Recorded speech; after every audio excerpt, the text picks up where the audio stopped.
बिस्मिल्लाहिर्रहमानिर्रहीम। जब खजूर का एक बेजान तना रसूल करीम सल्लल्लाहु अलैहि वसल्लम की जुदाई में बच्चों की तरफ बिलक कर रोने लगा। हज़रत जाबिर बिन अब्दुल्लाह रवायत करते हैं कि रसूलुल्लाह सल्लल्लाहु अलैहि वसल्लम जुमे का खुतबा पढ़ते वक्त एक खजूर के तने से पुश्त मुबारक लगा लिया करते थे।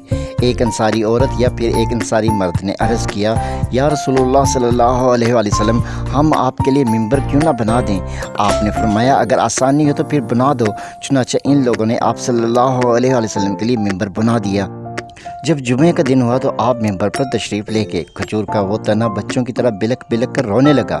रसूल अकरम सल्लल्लाहु अलैहि वसल्लम मिंबर से उतरकर इस तने को सीने से लगा लिया तो वो ऐसी आवाज़ में रोने लगा जैसे जब बच्चे को चुप कराया जाए तो वो बच्चा जिस आवाज़ में रोता है।